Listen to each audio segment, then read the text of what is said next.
Good afternoon from Spokane. It's gorgeous and blue and sunny skies here. I hope it is the same where you're at, and if not, at least it's spirit. This is Cindy from the Parkinsons Resource Center. There's near and there's far. One last reminder, please silence your phone buttons, and when we come back around for question and answer period, that's when we'll do all of our question and answers, and you'll be able to unsilence your phones then. And let's see, announcements for the month.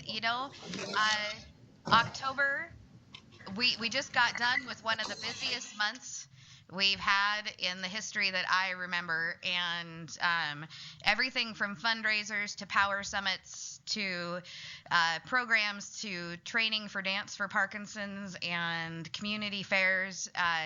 But September was a very successful month, and everything has kicked off. So now we have Tai Chi at the Parkinsons Resource Center here in Spokane. We have yoga, and yoga will go through the end of October. But I wanted to let the community know that their efforts for Shaken But Not Stirred and the Summit was able to raise $50,000 for our Parkinsons Resource Center. Yay.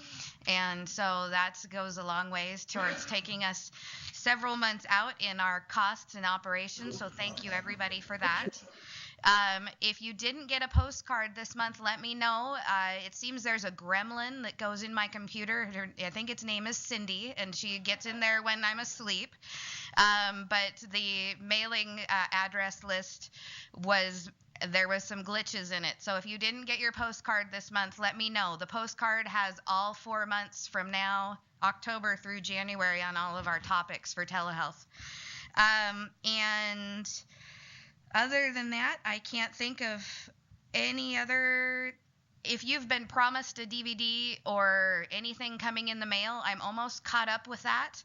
So if you haven't received something, just look for it in the next week. And if you still don't receive something that you've, like a DVD that you've requested, give me a call at the Resource Center at 509-443-3361. I'm really excited to have Deb Fry here with us today with PAC for Compassion.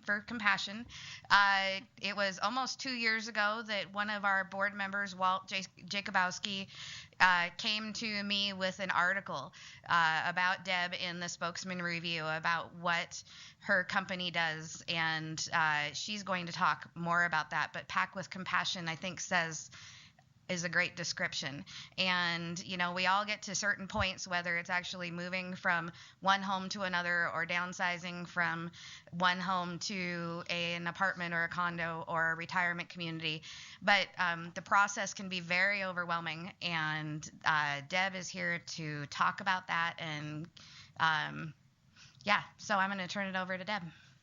Thank you. So I'm going to come up closer because you all are back here. It's kind of like in church. Everybody sits in the back rows. Oh. How's that? We're hearing you fine. Thank you. Oh, okay. Hi, everybody. I've never done this where I'm here and there and everywhere, so this is just new to me. Anyway, I am Deb Fry, and I'm the owner and senior move manager for PAC with Compassion Living and Moving Transitions. We move seniors, okay? We help people who are getting ready to move from their home of this size or however many years you've been in your home. We help people sort through their lives. I call it kind of remapping our lives. So we help people sort through. We help people pack.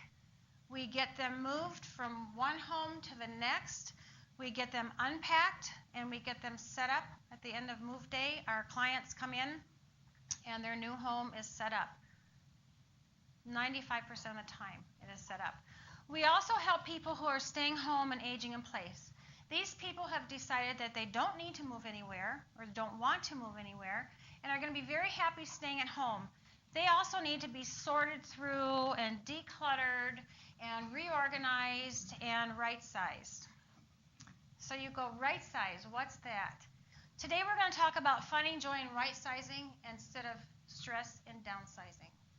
I use the term right-sizing because that's a happy word to me versus downsizing. I generally am a happy person, and when we're working with clients, we do have a lot of fun. Trust me. So anyway, right sizing is happy. If you think about downsizing, it makes me think of 2 boxes of books on my shoulders. What do I do with these books? Not only are they heavy, I don't want them anymore. What do I do with them? Where do I take them? How do I get them back down? Right sizing is just a happier way of thinking about, okay, I have these 2 boxes of books. What should I do with them? Okay, so we start that whole process. So what I just said, right sizing is a process, not an event. Okay? Remember that. Right sizing and this whole process we're talking about today doesn't take place in a day or a weekend or a month. Hopefully, that happens. Okay, so we're going to talk about, as we're getting started today, we're actually going to spend a little bit of time right-sizing our parts of our own house today. In our minds, we're gonna do a little bit about that. But before we do that, I have some things I want you to keep in mind. Can you all see this? Wherever you all are. How's it? Is that good? Yep, I'll zoom in. Okay. So as we're talking today, I want you to think about what to think about when I'm getting ready to move. Let me back up. Everything we talk about today, whether you're moving, whether you're staying at home aging in place, whether you have moved but you still have a house that you need to get ready for sale, or whether you have a loved one who has passed away and you now have to go in and take care of that home, everything we're going to talk about today encompasses all those. The timeline might be a little bit different. The situation obviously will be different, and how it's handled you would do differently. But what to think about when I'm thinking about moving, okay? It's just a big what. And then how do I plan? How to plan for this move. As I'm talking today, I will focus the scenario on moving, not on staying home, okay? And then when to take action. When do I start this? When do I start? And how do I move forward? How do I do this so every step I'm taking is going forward and I'm not taking 3 steps back and 1 forward, okay? And when to ask for help, alrighty? So again, what to think about, how to plan, when to take action, how to move forward, and when to ask for help. I'll leave that up for a little. Well, I'm going to move this. Actually, can I put just a couple words up here while I'm all over the place, guys, so bear with me, okay? Okay, so as we're getting ready to do this, there's a few other words I want you to think about before we start right-sizing, okay? Clingitis. Isn't that a great word? Clingitis. I heard that word actually about a year ago, and I thought, I'm going to use that word. I don't remember now where I heard it, but I've been using it ever since. Clingitis. What are we clinging to? What are we holding on to that we just can't let go of? And why are we holding on to it? Okay? Another word is clutter. Okay? Or stuff. I wasn't a school teacher, so general clutter or stuff. We're going to learn today how to manage our stuff before it manages us. Okay? Another word. Okay. Internal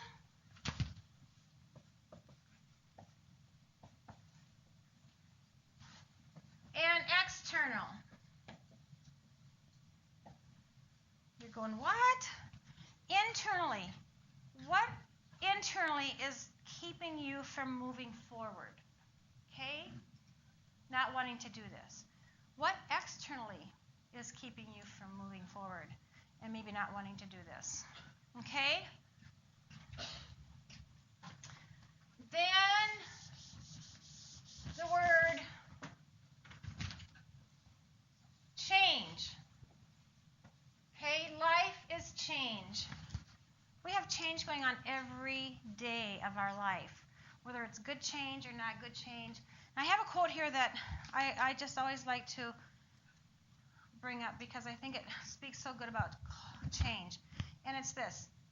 There's pain in staying the same, and there's pain in change. Pick the one that moves you forward. I'm just going to say that again.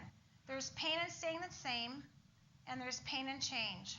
Pick the one that moves you forward. Okay? All right. 2 more words. Oh, getting smaller. Can you all see that? Sorry. Rebirth. I like to tell people that once you've started this process and you've you're getting ready to move and you're moving forward, it's like a rebirth. Things are free. Things are open. Things are happier.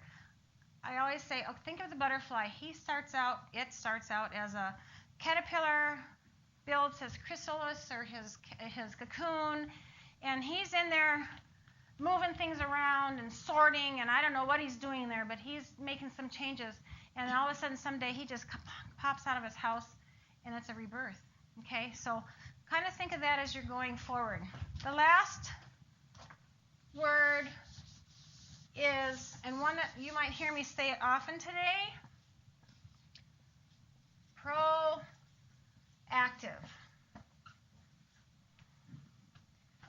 Devise a plan. Evaluate where you want to be, where you're going, and how you're going to get there. Just being here today tells me that you're being proactive and wanting to hear more about how you can get from point A to point B if that's what you're wanting to learn about. Okay? So what do we think about when we're getting ready to move? Again, if you're moving, if you've already moved, if you've lost a loved one, all these things are going to be the same idea. But the right sizing process is a tough process. Emotionally, it's one of the hardest things we have to do is to move. Okay? Physically, getting ready to move is hard on our bodies, just physically on our bodies. So we've got the emotional aspect of moving, we've got the physical aspect of moving. We've got I want to take these books with me, but I can't take them all. And then we've got the physical part. Oh my gosh, I've got these books. What do I do with them? Okay. Being proactive is a gift that you can give to yourself and to your family to move forward. I oftentimes hear people say, I'm just going to wait until I pass away, and then I'm going to let my kids deal with all this. And I'm just going, no. I have one of those in my family. It's just like, really the process can be a good process for you. It can be a good process with your family members. But you don't know what they're going to do with your things once you've passed away. So we want to manage our things now so that's all taken care of if and when that time comes. Okay? Oftentimes, people who are moving later in life give up 75% of their possessions. That's a lot. I'm working with a woman right now who lived in a 4,000 square foot home, and she's now living in 900 square feet.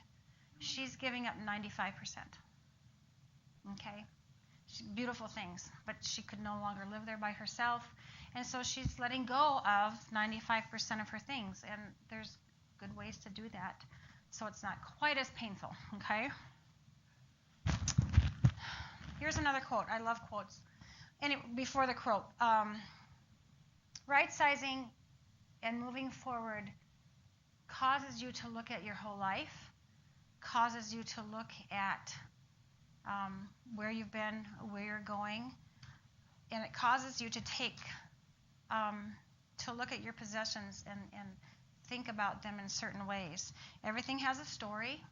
Everything you've had for a reason at some point, or you might still have for a reason. Here's a quote I took out of the Wall Street Journal 3 years ago, and it's this. And this is when you're talking about right sizing. Quote, "It's a bit like going through a museum collection of past experiences and deciding which pieces make it to the permanent collection and which ones are destined for the bargain table. I'm going to tell you that again. It's a bit like going through a museum collection of past experiences and deciding which pieces make it to the permanent collection and which ones are destined for the bargain table. Meaning, what are you going to take with you and what are you not going to take with you? Okay? The sorting process is what takes the longest. It is an emotional, taxing job or task. Okay? It's not something you can do in a day. It's not something you can do in a week. It has been done. It's not something that you want to postpone any more than you have to. Okay? There has to be balance. You have to think about where you are moving or where you hope to move. So there has to be a balance between what do I have and what kind of room do I, what is my space that I'm moving into. Okay? Give yourself time. You need to laugh. You need to cry. You need to just think about these things. Why, there's just stories to go with it. So give yourself time. And I don't want you to think about how much you're going to take with you and cram into your new home, because we want it to be open. I always tell people, I want you to think about taking with you the things that bring you the most joy. What defines home for you? What are your favorites within, What do you actually need and what do you actually use anymore? What's functional? And also keeping in mind mobility issues. We have a gentleman over here and a couple people in here in a wheelchair. We just need to make sure that when we're moving to something different, that we are prepared. And it sounds like I just chatted a little bit with these people and they got that all figured out before they moved in. Woohoo! And they're figuring some of that out as they're in. But mobility issues, and I always use the crazy example of 7 years ago I broke both my ankles at the same time. I don't advise it. It just kind of happened. And I learned about the wheelchair. I learned about the walker. I learned about the little scooter. I learned about the crutches. I learned about the cane. I learned about how to get up into my house that only had 3 steps to get into it. I learned all sorts of things. And so from that experience, although it was not a cool thing, I learned a lot more about how to educate people on mobility issues once they're getting ready to get into their new home. Okay? Ask yourself when you're sorting through, what will I gain by keeping this object? What will I gain by letting go of this object? And some people do this with everything. Some people take the time and go through absolutely everything.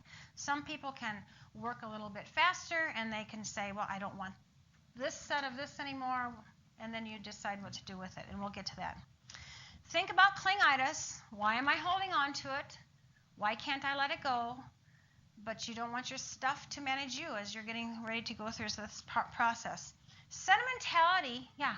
Can you say that phrase again? You don't want your stuff to manage you. I sure can. Okay. Sorry, that's okay. a great phrase. You don't want to have your stuff manage you. You want to manage your stuff. Okay? Manage your stuff. Keep the balance. Keep an open mind while you're doing this. Okay? And the other thing is, don't see how much you can cram into your new place. Okay? Sentimentality is hard. Sentimentality is a big issue when we're getting ready to right size our home. Is this object sentimental just to you? Is it sentimental to your son or your daughter or your sisters or your brothers? Who's it sentimental for? If you can't take it all with you, think about who might be interested in having that because of the sentimentality issue. But there again, if you're moving smaller, which most people later in life are, and can't take everything with you, what are the most sentimental pieces? I mean, just really get yourself down to that. I had a person a few years ago that I was working with, and she had 21 pictures, rosewood and beautiful pictures, antique, gorgeous. She was moving into a studio apartment. So I talked with her, and I said, I want you to pick one.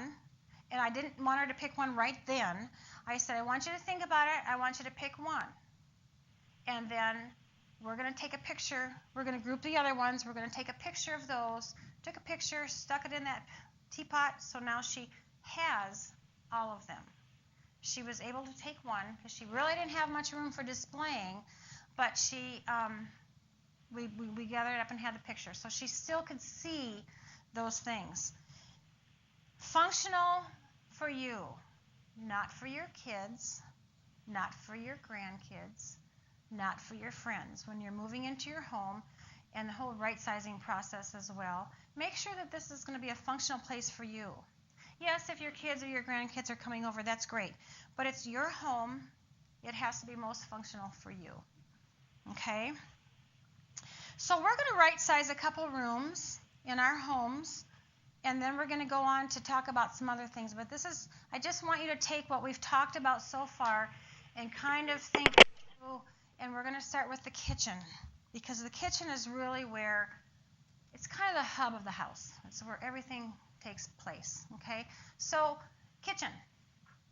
And most people are moving from bigger kitchens down to smaller kitchens, sometimes kitchenettes, sometimes little kitchenettes. Okay, so not only are we going to right-size our kitchen, so I want you to envision your own, but think about the size of kitchen that you might be moving into, okay? So first of all, think about, how do I entertain anymore? Okay, how do you entertain? Do you do a lot of baking anymore? Do you do a lot of cooking anymore? And if you are fortunate enough to move into someday a retirement community where you can take your meals, you will no longer have that 3 o'clock syndrome. What do I make for dinner? Okay? So, given that, do you, okay, need to take all of my plates and all of my bowls and all these things that I've accumulated for the last 50 or 60 years? Probably not. Also, in smaller places, you won't have enough room, okay? Think about how you cook. Do you use all the small appliances that we've all gathered through the years because it was the latest thing to have, but now they're shoved under here? We're really not using the rice maker anymore, but it was cool at the time. And if you use a rice maker, that's great. That was just an example, okay? Just think about what... On the internet, and I'm newer, but I didn't want to take up all your time. Can I keep talking?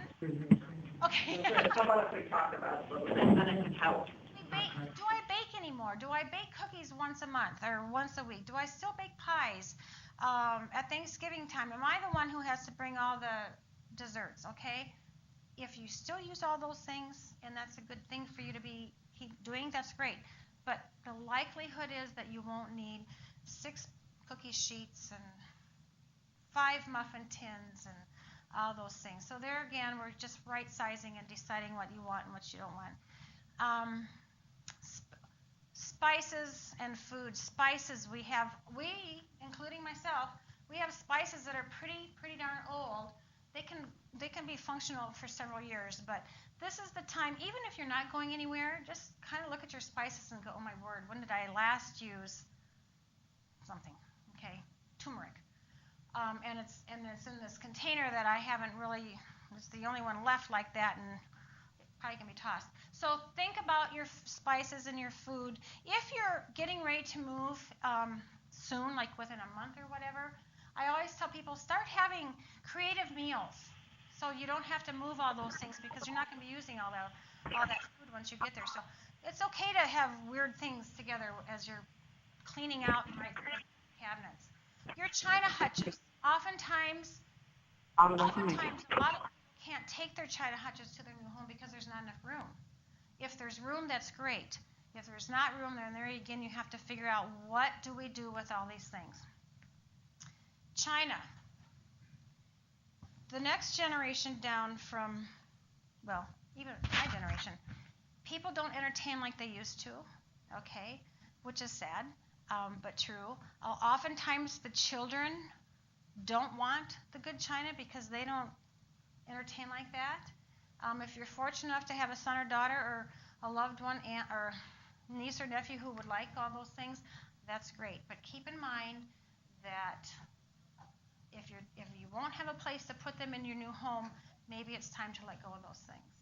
Okay. Let's move on to, let's talk a little bit about our bedroom closet.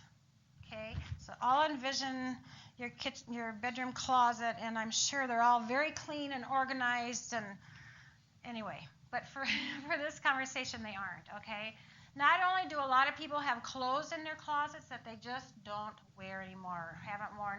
Often, if you've got 10 pairs of black slacks in your closet, I bet you wear just 2 or 3. And out of those 10, there's probably like, oh, if I just lose 10 more pounds, then I can wear these over here.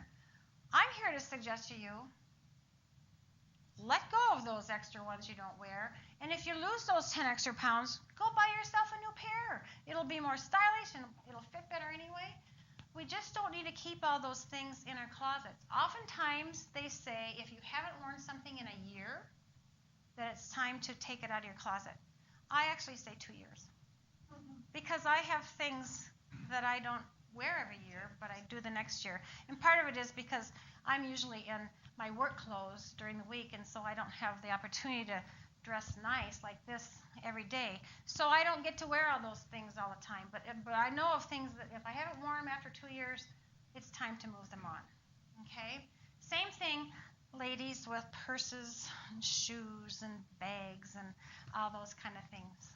If we have a bunch of those things just kind of thrown in the bottom and shoe boxes up here, what do you really wear anymore? Okay, it's time to just right size those things. I just said that to the ladies because we're generally the ones who have most of that stuff. Also in our closets and our dressers, we have things that don't have anything to do with clothes and getting dressed. This is a time to start going through your closets and find out all those treasures that you have stuck in the back, down here or way up here, that I'm going to keep for some reason. I don't know why, but I've kept it. Now's the time to start going through your closets and finding everything that's kind of you don't need anymore. When you start your right-sizing process, if you're doing this by yourself, you need to go step by step. You need to go room by room. You need to go really area by area. I always tell people, don't do something in this room and then get kind of bored with that and come over here and do something in this room and then go out there and do that, because it's not going to feel like you've done anything. You're not going to see the progress. It's better to do one room, one area at a time, and then you can step back and go, wow, I did that. Okay, now let's go on to the next area. Okay? Let's talk just a little bit about garages. Okay, guys? Am I stereotyping that one? So anyway, in our garages, we all have things that we don't want in our house, and so we take them out to our garage and we put them up on shelves and never to be seen again. If you're a golfer or if you were a golfer, how many sets of golf clubs do you really need? You probably just need one, but you might have a couple in there. You might have your dad's in there, your mom's, and so if you're a fisher person, you go fishing, how many fishing poles do you really need? Now I know that's debatable because my husband's a fisherman, and you never have too many. But at this point in your life, if you're not fishing anymore, you might have too many. Okay, your bandsaw and your table saw and your grill saw and your jigsaw and your this saw and your that saw. Do you use those anymore? And if you do, fine. But if you're moving smaller, the likelihood of having room for all of those things is not very high. And so it's which ones will you use? Which ones will you not? So you can go through. I hope you're all just visualizing your garage and thinking, oh, wow, there's a process all in itself just in the garage. I want to talk just a little bit about family letters and photos and pictures that our kids drew 40 years ago and that sort of thing. I actually do a workshop that is just about paper in your house. So I'm taking just a small portion of that. But if you have letters, let's use this as an example. If you have letters that were from your kids, like little postcards they sent you or little notes or whatever, letters from camp that you've kept all these years. A great thing to do is to box those things up, send them to the child or whoever who sent them to you. Read through them, enjoy them, send them on to Becky. Becky, you now get to have these. Don't ask her what she's going to do with them. You don't want to know. You assume she's going to read them, and then she'll enjoy them and do what she wants with them. But you've enjoyed them, and now you're letting her enjoy them. Okay, my mom, several years ago, I had called and said, I was living in Montana, and she lives in Illinois. I said, Mom, remember that letter I wrote to you about when Steve and I were in Yellowstone Park, and the elk were bugling, and I'm a writer of sorts, and so I wrote this whole thing about our experience with the elk bugling, and she goes, oh, yes. I said, would you send me that letter, please? Because I knew she had it. So instead of getting that letter, I got 3 boxes of all the letters I'd ever written, because that's what we used to do 40 years ago, okay? But you know what? I still have them, and they're chronological, and I have a journal of my life from the moment I was married, because we lived here and they lived here. So I have a journal now that I didn't know I had, it's fabulous. So that's something you can do. Just moving on to your kids or whoever they are. If you have in your home letters that maybe your parents wrote to each other, love letters during the war or whatever, if your parent's still alive, a good suggestion would be to photocopy those, put the copy in a notebook, give it to your parent, okay, so they can enjoy them. And then put all those in a chronological notebook for you. They're still beautiful. They're still beautiful. If you don't want to hold on to those things, but you kind of want to have that history piece of your mom and dad, they can all be, now they do it all digitally, so you can have, they can take care of that digitized for your people. Again, if you have the cute little things that your kids drew, years ago. As my age, I don't need to keep those things anymore, so I send them on to my kids. They get a kick out of them. Okay, let's see. How much time do we have? We're going to talk a little bit. Well, before we go on, let's talk a little bit about your living rooms that you live in now. This is another hub, your living room or your family room, where we have the magazines and we have the books, and we have, if you're fortunate enough to live in an older home, you might have built-in bookshelves and that sort of thing, where you get to display a lot of things, not just books, but some of your nice things. In your newer homes and retirement communities, that isn't usually the case that you're going to have that. So there again, you're going to have to go through those things and decide, what do I want and what don't I want. And here's a little hint on what to do with your books. Okay? These are books, okay? They're up on your shelf like this, okay? And at some point, you need to right-size those books so we don't have 300, you're only going to take 50, okay? So if you want to keep a book, you keep it right up on the shelf like that so you can see the spine. If you don't want a book, just put it like that. So you can go down, all the way down your bookcases and move everything, or move the ones sideways that you don't want, instead of taking a book out and putting it down and lifting up and putting it in the box, and that's a lot for your body, okay? So the ones you want to be able to see the spine. The ones that you don't want, just put sideways. Then when you're all done, then you can gather up all these and put them in your box that's sitting on the chair instead of on the floor, instead of going through that motion of over and over, of bending over. So that's just, I have lots of little hints, but today we're just going to get a couple of those. So that's your book hint, okay? If you have a lot of magazines and that kind of thing, if they're more than 2 months old and you haven't looked at them yet, you know what? Another one's going to come next month. So this is time to let go of all those magazines and publications and things that have not been read yet, because another one comes every month, okay? Let's talk a little bit about gifting. I always encourage people, when you're right-sizing your home, at this point in your life, start the gifting now. I just tell people, don't wait until you're dead, because then you won't have the opportunity to gift. I just encourage you to, if there's something that your daughter or your son or your best friend or your sister or somebody has said for years, I would like to have this. And if you're not moving that with you, or you don't really care if you keep it in your home or not, then this is the time to gift this to that loved one who has shown an interest. Not only do you get to have the joy of giving, but you also have the joy of receiving, of watching that person receive what you've given to him or her. I think there's so much more meaning there than just having it all listed out. So when you pass away, so-and-so gets this and so-and-so gets that, which is important, and that's great. But if you can do the giving while you both are there to do it, it's a great idea.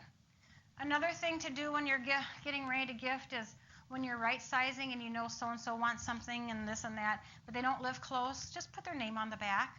Or if you know they want it, or even if you don't know if they want it, but you want them to have that, put their name on the back and painter's tape or masking tape or something like that. I just think it's more fun to gift while you can be doing that together. So, we've talked about that. I always have notes because there's so much I want to share with people that I don't want to miss anything. Let's back up from the gifting and talk just a little bit about collections. Okay, everybody has collections. We've collected whatever for whatever reason for 30, 40, 50, 60 years. And now we have to, like the lady who had the teapots, we have to make that decision what to do with them. Okay? If it's out displayed and you're enjoying it in some manner, or if it's something you refer to periodically, that's a collection. If it's down in the basement and it's got dust on it and it's boxes down here and you haven't seen it for 15 years, that's stuff that needs to be managed. Okay? It might be something crucial. It might be genealogy. It might be something very expensive. But now's the time to move it on because it's no longer collection. It's become stuff. No matter how valuable it is, it's down there with dust on. Okay? So it's time to take care of our collections. Giving to charities. Another thing that once you decide what you're moving with you and you've sorted through everything and you know what you're going to be taking with you, then you have, what do I do with everything else that I'm not taking with me? If you have enough for an estate sale and that's something you want to do, that's great. If you want to have an auction house come in and if you have things of more value and have them take those things and sell them for you in that manner, that's great. If you want to charitable give, that's great. There's all sorts of options on how to do this. There's charities in town here in Spokane that they'll come and pick it up for you. Okay? A lot of them will come pick up the things if they're ready and packed appropriately for them. There's charities here in Spokane and maybe in some of these outlying areas that have their place set up so for people who have nothing, they can come in and get their essentials for free. I always think that's a nice thing because you're helping, you no longer need this, but you're helping somebody else get reestablished or established who needs some things. People talk about, I'm going to have a garage sale and sell my things that way. And that's fine. If you want to have a garage sale and do that, that's fine. It's a lot of work. You need to learn how to price. You know how to price it. You have to get it out there and displayed. What do you do with what doesn't sell? And the other piece I always talk about with older adults especially is you don't want people knowing you're moving. Oftentimes garage sales or estate sales that are put on by us, just the person, people are going to think, wonder if they're moving. Or in conversation, you might be talking to somebody who comes up to your sale. Oh, yeah, we're going to be moving and we can't do this. And you're a little 80-year-old woman and you're talking about moving. And you are now maybe talking to the person you shouldn't be telling that they're moving. So I just know who's coming to your home. Okay, just be very careful on your mode of distributing what's not going with you because I just can't stress enough that there's some weird people out there. Okay? I have so much I could tell you. But we got to have a question and answer time. I just want to talk just briefly about when to ask for help. That was the fifth one up there. So if you have family members or friends that want to help you, that is fabulous. I always encourage family first, if they're going to be able to help you. Okay? If your daughter is as sentimental as you are, or she's pretty wishy-washy about what to get rid of and what not to get rid of, she might not be the best person to help you. Okay? If your son calls you on a Thursday and says, guess what, Mom? I will be there at 7 o'clock Wednesday night, and we are going to get everything cleaned out of your house. I have to leave at 4 o'clock Sunday. We're going to get it all done. He may not be the best person to help you. I can just see tears and arguments, and like I said, right sizing is a process, not an event, and he wants it to be an event, okay? And it's just not a happy thing. So he might not be the best person to help you. If you have a best friend, and I have to tell you, I learned this from a client. One of my clients, her husband passed away. Her best friend came to help her go through everything. And they've had known each other for years and years. So they knew about each other's husbands and their lives, and they knew everything, okay? So they're starting to go through and right-size things in this gal's home. And all of a sudden she's feeling like, I don't think I want my best friend to know this about me, or to know this about my spouse and I. And so she very carefully stepped back and talked to her best friend and said, you know what, I just don't think this is going to work. They are still best friends. She had somebody else help her, and everything was happy. And I actually learned that because my best friend's husband passed away about 4 years ago, and she knows what I do, and she loves what I do, but I know now that I'm not the person to help her with everything. Okay? It's just one of those heartfelt, emotional pieces of this whole right sizing. When you're working with your parents, if that's what you're doing, if they're the persons who are moving, you need to listen to them. You need to observe them. You need to see how they're living. You need not to assume that you know what's best for them as far as what to take and what's not to take. Okay? You need to just let them make the decisions as well as they can. Okay? I can go on and on and on, you guys, and talk more and more and more about so many steps, but I know we need to have a question and answer time. Just briefly about Pack with Compassion, this is what we do. We help people sort through their lives. And we laugh with them, we cry with them, we hear stories.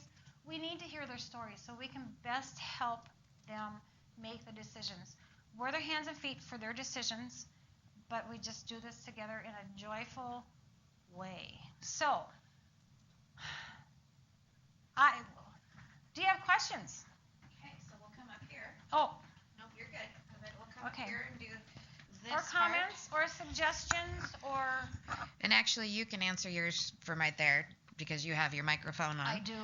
I'm sure you have notes that you might be able to give to us later on if people ask for them. But I have about 2 pages worth of notes, and if you would like copies of them, let me know because I can email them out along with this talk. A lot of really great things. It won't be exactly.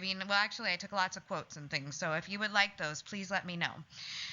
So now we're going to start the question and answer period. So if you'll go ahead and unmute your phone or mic and let us know how many people are attending and what questions you have. And I'll start with Anchorage, Alaska, Providence Medical Center. And Deb, just so you know, some of these, they might jump in later or I might miss them or they might not be there. So,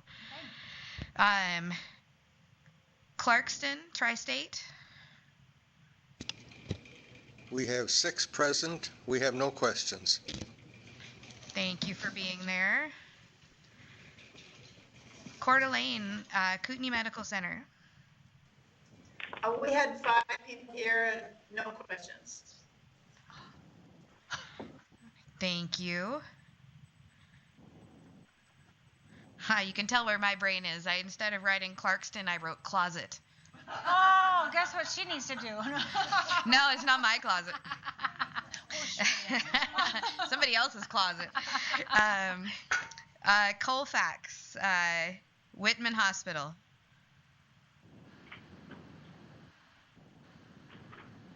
Oh, somebody's there. Colville, Providence, Mount Carmel. And if you guys would like, I can probably find the recording of the talk online, and I can send it to your email if you'd like it. In Coeur d'Alene, I will have a copy of this on DVD that you can request. And now that I'm almost caught up with things, it will only take me 6 months to get it to you instead of a year. Just kidding. It should only take a couple weeks to get it to you after you make a request. Moses Lake. There are 10 of us here today, and we have 2 questions. Okay, go ahead. First question, is there a fee for your service? Yes, there is a fee for my service. I run a business, so yes, there is a fee. And normally, this is how I run my fees. I charge on an hourly basis. The first thing I do after we've had a contact by phone or in person or whatever, I set up a free 1-hour consultation. So I come into this person's home, and I want them to feel comfortable with me. I want to feel comfortable with them. I want to see how they live.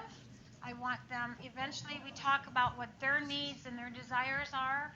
And then at some point I ask if they would show me around their home. And so we look in those closets and we look in the cabinets, and I see what they have. Then I go back to my office and I draw up a contract, and that contract will talk about how long I think this is going to take us, depending on what you want me to do and what we're going to be doing. My base fee is $55 an hour. Okay, that's very comfortable service that you will have, whether you're going to have your lawn mowed, or you're going to get your nails done, or your feet, not your feet, but your, whatever. So that's my base fee. I have 3 employees, and so it's one time one of us might be working with you, one time 2 of us might be working with you. On move day, all of us are unpacking, and so then the fee increases according to what we're doing and how many are working with you at the same time. Okay? Second question, do you serve what area of locality? I'm Spokane County. I have been up to Deer Park. I work in Coeur d'Alene and Hayden and Post Falls and that whole area. I've been down to Colfax. I have been down to Lewiston, Idaho. I've been down to Pullman. I'm not opposed to going to outlying areas. My clients need to know, though, at that time, then there is a trip charge, and there's a fee for mileage and that sort of stuff. If we're towards the end and we need to spend the night, then those fees are included. I've had a couple of consultations in Moses Lake, so I'm kind of in the area. But let me tell you, for all of you, wherever you are, I'm going to put up on the board a website that you can go to. I'm a member of the National Association of Senior Move Managers, and I can find you can find yourself a move manager in your area, like in Alaska or whoever's out of state, or even out of Washington. We work together. I can find someone for you over there. They can find somebody here. That would be me, I hope. And we work in conjunction with each other to make sure that everybody's being met. So let me stick that on the board right now. Thank you. And then I'll also have that at the office as well. Oh. Does that include the boxes? Yeah, did you want to answer that? Yep. Somebody just asked, probably in Moses Lake, does that include the boxes and things like that? So Deb's going to... So the boxes, I have a charge that I charge for boxes. Most of my boxes are recycled, so I keep the charge down. They're very clean. If I've worked with someone who's not clean, I don't ever use that box again. So just so you know, everything we use is very clean. I'm very particular on. Okay? Did that help that? Cool. Okay, Moses Lake, do you have it? I know you said 2, but sometimes that brings on more questions. Do you have any more? I think we're good. Thank you very much. Can I interrupt a minute? Sure, yeah. This website, nasm.org, you can go on there and find out all sorts of information about moving. Okay, I'm a member of that group, and they've got tips. Some of those tips I've used, some of them I haven't. But they have all sorts of information that you can go on that website and get educated some more. Thank you. Pendleton, Oregon. They're not hooked up? Oh, they must have clicked off. Okay. Pullman Regional Hospital, please. There are 3 of us here, and we have no further questions. You've answered the ones we had. Thank you. Thank you very much. And Tonasket, North Valley Hospital. Hi, there's 3 of us, and someone has a question. Okay, thank you. Yeah, if you could give us the phone number to order the DVD. 509-443-3361. That's for the Parkinsons Resource Center. Leave a message, and I'll call you back to get your information to send it out once I make a copy of the presentation. Okay, and Cindy, if you could give us that website, because we can't see it. We just have an audio right now. Okay, you're just on audio right now. So it's www.nasmm.org. So N is in Nancy, A, S, M is in mom, M is in mom.org. Okay, thank you. Thank you. And did I have any locations that I missed going down the list? Yeah, that's it, I'm sorry. Spokane, do we have any questions here? Let's see, Spokane has 13, Cindy, and we do have a question here. What do you do with the pictures that you have collected over the years? Any suggestions? Okay, so the question was, what do you do with the pictures? I'm assuming you mean photographs that we've collected over the years. And albums, and the pictures of the family on the wall and that sort of thing. That's always the $1 million question. The best way to answer that is if you have tons of them and if you have lots of time, you can pick out the ones you want to keep. Most people don't have lots of time, okay? So a lot of times I tell people, let's just get these boxed up, and then when it's winter or when you can't go anywhere, that's the time to kind of go through those. A lot of that can be digitized again. You can take them to even Costco. There's different organizations that will digitize, that's a big word, digitize those things for you, and then you have them on a CD if that's how you want to take care of that. It's a very, very individual thing. I've had people toss them. When I'm working with them, I let them physically toss them, because I don't want to be responsible for that. The pictures that are on your walls of your family and whoever, oftentimes I tell them, let's take those out of the frames, because you won't have a place to display all those, and keeping them in the frames is another box or 2 full. So take them out of the frames and then have some vessel of sorts that you can put them in. I know, that's kind of the very generic way of answering that for you. But you got to think about how many do you really want to hold on to. I have people who have albums galore, and if oftentimes they just want the album packed up and then they go in the garage or they go somewhere. But you kind of need to pick out the ones that are your favorites. With iPhones, iPads, and smartphones now, there's a new app, and I can't remember what it is right now, but if you want to know what it is and ask later on, I'll look it up for you. But there's a new app now where you can take your photo albums, lay them on the table, take a picture of the page, and it will digitize the pictures individually. And so then you can put them onto your phone and then download them to a hard drive if the album part is what you're looking to get rid of. But you can, so that's you can take them to get digitized at Costco and those other places. But now with the phones and things, it's getting to a point where during the winter, if you're already looking through all of them, you can use it on your iPad or your phone or whatever and just do it right there. Okay. So, but if you're interested in that, let me know, because that's one of those. That's just one of those projects that you can't, when you're getting ready to move, you know, if you have sold your house and you're moving in 30 days, that is not something you want to focus on. You've got everything else to focus on. So. Yeah, I would just say, Deb, that when we made a move across country about 10 years ago, Yes. you were talking about children's art and that type of thing. Yeah. And, all the stuff that you got sitting on the refrigerator, all of their drawings, we just took those and laid them out and took photos of them. Okay. So now we have all of those things in a nice little file instead of having all of those drawings. Okay. And you could do the same thing with anything. With letters. Yeah. And nowadays with the cameras they have that are so fine, Right. and cheap, you can take pictures of letters and other documents too. Right. Thank you. That looks like it, Cindy. Okay.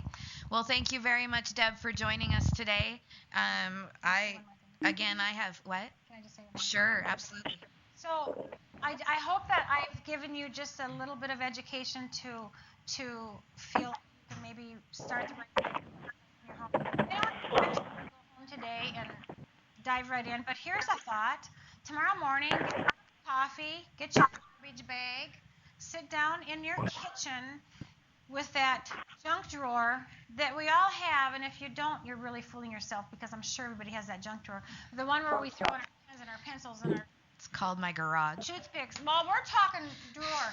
And just sit and go through that drawer. That would be a great place to start. And what do I need? I need these. Do I need these erasers? No, they're hard as a rock. How long have they been in there? Throw them away. Just go through that one drawer with your cup of coffee, and you'll be surprised at what you can get rid of and then what you have left, and it's functional, and you can use it, and you can see it, and then you can step back and say, that was easy. Have another cup of coffee, relax. Okay? So I thank you all, wherever you are. For you people who are local, I do have some information over here. If you would like to have a consultation, I have some forms for you to fill out to give me your contact information, and I'd be happy to call you. Other than that, all my information is on everything over there. So I hope this has been helpful, and thank you. And we have Deb's, all of her brochures and some of her packets and things at the Resource Center as well. If you would like me to send them to you, just let me know. Thank you very much, Deb, for being here today. Thank you for lots of words of wisdom. I really appreciate it. Thank you very much.